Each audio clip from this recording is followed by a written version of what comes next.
మేం నమ్ముతాం నిన్నే జగన్, మా నమ్మకం నువ్వే జగన్, మేం నమ్ముతాం నిన్నే జగన్. మరో 2 వారాల్లో జరగబోతా ఉంది కురుక్షేత్ర సంగ్రామం. ఈ ఎన్నికలు జగన్ కు చంద్రబాబుకు మధ్య జరుగుతా ఉన్న యుద్ధం కాదు.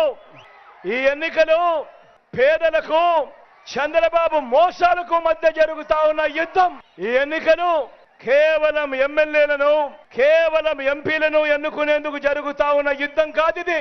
ఈ ఎన్నికలు వచ్చే 5 ఏళ్ల మీ ఇంటింటి అభివృద్ధిని, పేదవాడి భవిష్యత్తుని నిర్ణయించబోయేది ఈ ఎన్నికలు అన్నది ప్రతి ఒక్కరూ కూడా గుర్తుపెట్టుకోమని సవినయంగా మీ అందరితో కూడా కోరుతా ఉన్నా. ఈ ఎన్నికల్లో మీ జగన్కు మీరు ఓటు వేస్తే పథకాలన్నీ కూడా కొనసాగింపు, మరో 2 అడుగులు ముందుకు, ఇంటి ఇంట అభివృద్ధి. అదే పొరపాటున చంద్రబాబుకు ఓటు వేస్తే పథకాలన్నీ ముగింపు, మళ్ళీ మోసపోవటమే.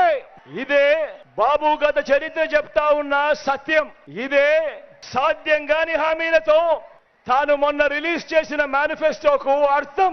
చంద్రబాబుకు ఓటు వేయడము అనంటే కొండ చిలువ నోటిలో తలకాయ పెట్టడమే అన్నది ప్రతి ఒక్కరూ కూడా గుర్తు పెట్టుకోమని మీ అందరితో కూడా ఈరోజు సవినయంగా కోరుతా ఉన్నాను. ఈరోజు మీ జగన్ పేదలు పేదలు అని మాట్లాడుతూ ఉంటే పెత్తందారి చంద్రబాబుకు వీళ్ళందరికీ కూడా చాలా బాధగా ఉంది. వీళ్ళందరికీ కూడా విపరీతంగా కోపం కూడా వస్తా ఉంది. జగన్ ఎప్పుడు పేదలు పేదలు పేదలు అంటా ఉన్నాడు అని తట్టుకోలేకపోతా ఉన్నారు వీళ్ళంతా కూడా.